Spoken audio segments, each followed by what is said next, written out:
Hi there everyone, my name's Wayne, I'm the Armchair Red and welcome to my channel. So the game weeks are coming thick and fast at the moment, and that means the Armchair challenges are following suit. Today we're going to be looking at the predictions for game week 32, but before we jump into game week 32, let's have a look back at game week 31. So if you remember, I took on Alafi Andreas, a subscriber from Namibia. Alafi submitted additional predictions after his original predictions were a short game week. And going into game week 31, I had managed to close that significant gap that I had to the Armchair community down to only 1 point. This was a very low scoring game week, and it pretty much went down to the last fixture. Alafi, going into the last fixture, Alafi was 1 point ahead of me, and I had predicted a draw for the Chelsea Man United game. So I was absolutely smiling when Cole Palmer equalised in the 6th minute of 8 additional minutes against Man United. I was thinking, here's my point. I'm going to draw level with Alafi. We're going to come out of the week even. And I was still smiling when Chelsea went and scored their winner. So well done, Alafi. You scored the additional point for that game. So you had 5 correct results for the week. I had 3, so the game week ended 5-3 in your favour. Very well done. You got your revenge on the short week. Looking at game week 32, let's just have a look. So as we stand then, the community's on 37 points. I'm sitting on 34 points. So that gap at the top has extended to 3 points again. Going into game week 32, I've received predictions from another brand new subscriber, Glenn Bauer from Port Elizabeth, South Africa. Glenn, thank you very much for your predictions. It really is appreciated. And I've taken a quick look at Glenn's predictions over here, and there's not a lot I can disagree with, I must be honest with you. And the tricky part for me is, for me to make up points, I need to try and generate a bit of a differential. Because he's got some very good score lines here as well. But let's jump into the games. Let's see what Glenn's predicted, and then I'll tell you what I think is going to happen. So first game of the weekend, Crystal Palace versus Man City. So a few years ago, or a few seasons ago, Palace were a bit of a bogey team for Man City. They always ended up coming out of the game either with a win or a draw, and they kept taking points off City. I would love that to be the case this year, but unfortunately I don't think Crystal Palace are there anymore. Man City did an absolute demolition job on Aston Villa in midweek. I thought that was one of the trickier ties Man City would have to play in the run-in, but they absolutely blew Aston Villa away. So Glenn's gone for a 2-1 scoreline here to Man City. Obviously Man City playing away. I've looked at this game, and after what I saw in midweek against Villa, the fact that Pep was able to rest the likes of Haaland, De Bruyne, etc., I think this is going to be a City win, unfortunately. I've gone for a 3-0 scoreline. I don't think Palace are going to get a goal. I think Man City might get 3. Phil Foden's in incredible form at the moment. Having Haaland back, having De Bruyne with his assists, Bernardo Silva. This has to be a 3-0 win to Man City. Next game up for the weekend, we've got Aston Villa versus Brentford. Now, I had high hopes for Aston Villa in midweek. Like I said previously, I truly thought this was a potential banana skin for Manchester City. And it turned out to be exactly the opposite. City won the game early. They blew Aston Villa away. Aston Villa are really, really missing Ollie Watkins up front. John Duran just doesn't have the same edge to him in terms of what he brings to the team. So Glenn's gone with a 2-0 scoreline here to Aston Villa. I just think without Ollie Watkins there, the goal threat from Aston Villa diminishes significantly, and I don't think there's going to be too much to separate these two teams. Ivan Toney scoring a few goals. Weiss there. Brian Mbuemo's there. I think this is going to be a draw. I'm going to have to sit on the fence with this one. So Glenn's gone 2-0 Aston Villa. I'm going to go 1-1. Aston Villa 1, Brentford 1. Next game up, Everton versus Burnley. Now, these are two teams at the bottom of the table, so this is effectively a 6-pointer. So you get your 3 points for the win, and you effectively take 3 points off your direct opponents at the bottom of the table. So Everton are at home with this one. Glenn's gone with a 2-1 scoreline. I also think Everton are going to win this game. My differential over here that I've put in is Everton. I know Dominic Calvert-Lewin's back at the moment. Burnley haven't been on a bad run at the moment. But I think there's only going to be one goal in this one. And I think that one goal is going to go to Everton. So I'm going for an Everton 1, Burnley 0 scoreline over there. I think that result is pretty much going to condemn Burnley to relegation. If Everton get their 3 points, it's a big 3 points towards their bid for safety. So that's a very, very big game at the bottom of the table. Next game up, we've got Fulham at home to Newcastle. Glenn's gone with a 2-1 scoreline to Newcastle here, so he's going for the away win. Now, I've been very confident around Fulham the last few weeks, and every time I've been confident around them, they seem to have dropped the ball. It happened midweek again, it happened last weekend again. In my head, I'm thinking, are Fulham better than I think they are? I think Fulham are a good team, particularly at home, but they just haven't gotten the results that they should be getting. Newcastle playing away, they've got a much better home record, obviously, than playing away. Again, this is one I'm going to have to sit on the fence on. So Glenn's gone, like I said, Glenn's gone for a 2-1 scoreline to Newcastle. I'm going to go 1-1 in this game. I think Newcastle are going to go to Craven Cottage, and I think they're going to come away with a point.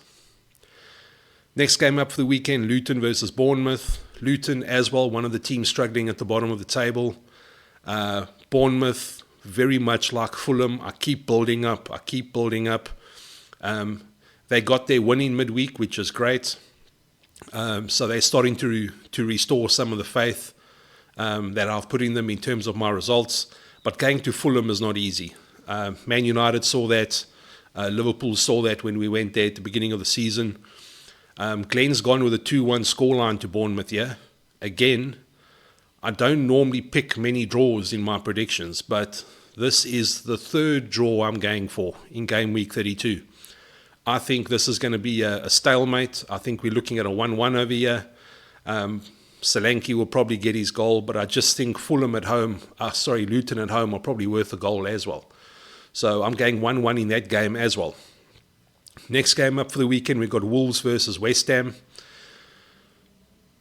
Wolves have also been blowing hot and cold. I think they're missing Cunha up front, their goal scorer. Without him, there's obviously a lot less goals in that team. West Ham have been pulling off some great results of late. That win against Newcastle was incredible. But playing at Wolves is obviously a different proposition. Glenn's gone for a 1-1 scoreline, yeah? But I just think with the form that West Ham are in at the moment, the fact that Wolves are missing their striker, I think West Ham might get an away win in this game. So I've gone West Ham 2, Wolves 1. I think they're going to come away with the 3 points. Next game up, big game in the title race, Brighton at home to Arsenal. Now, Brighton should be a tricky prospect for Arsenal playing at home. But they haven't really lived up to the hype. They seem to blow hot and cold as well. They have a great result under De Zerbi, and then they absolutely get pummeled by someone, and it leaves you thinking, what is actually going on with Brighton.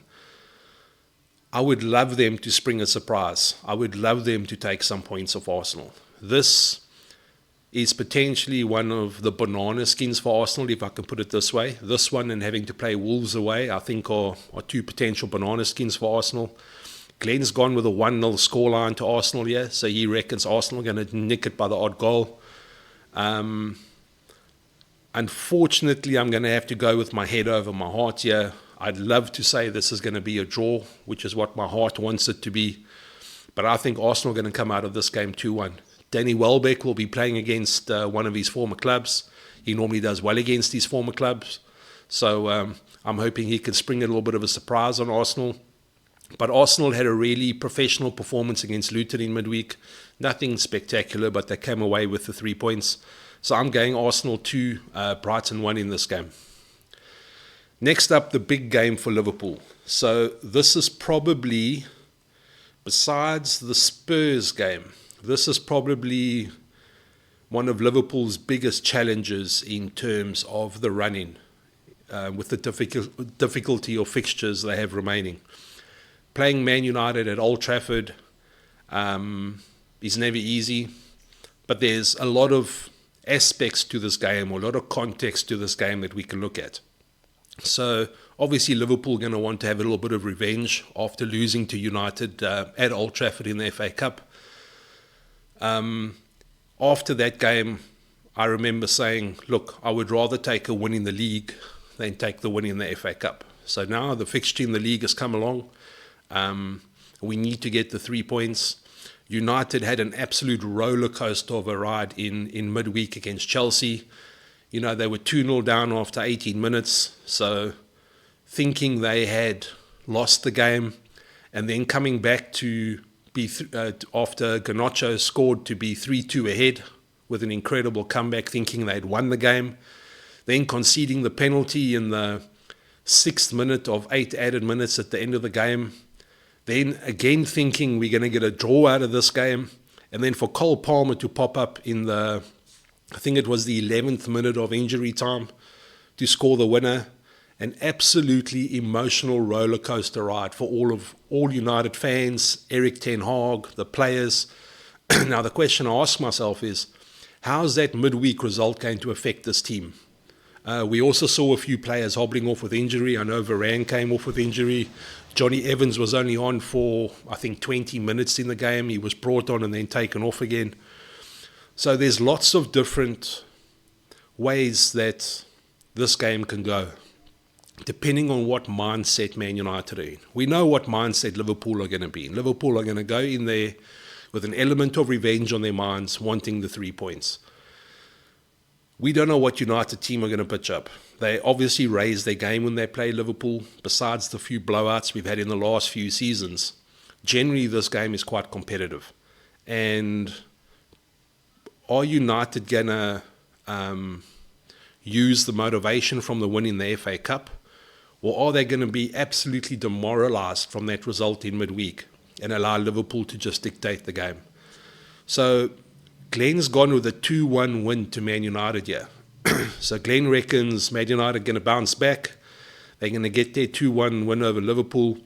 And Man United fans would absolutely love it if they could do something to dent Liverpool's chances of winning the title this season. I, on the other hand, as you would expect, have gone with a Liverpool win. I think there's going to be a bit of a hangover from that result in midweek for Man United. Being at Old Trafford, I think United will get a goal eventually, but I think Liverpool will get 3. So I'm going with a 3-1 scoreline for Liverpool away at Man United. I think we're going to maintain our momentum at the top of the table, and I think that's going to be another 3 points. Next up, we've got Sheffield United versus Chelsea. So Sheffield United, as much as I keep portraying them as being the worst team in the league, have come up with a few results of late. They're at home here against Chelsea. Chelsea would have been through just as much of an emotional roller coaster as Man United during midweek. The difference is they ended up on the winning side. So from having won the game to potentially having lost the game and then to having won the game again, I think Chelsea's going to be on a high here. Cole Palmer's in incredible form at the moment. Glenn's gone with a 2-1 scoreline to Chelsea, so he reckons Chelsea's going to take the away points in this game. Glenn, I have to agree with you on this one.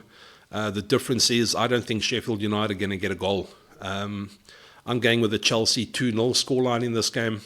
I think they're going to build on a bit of that momentum they got from the United game in midweek, and I think this will be 3 points to them. And then the last game of the weekend, we've got Tottenham at home to Nottingham Forest. So Glenn's gone with a 2-0 scoreline to Tottenham here.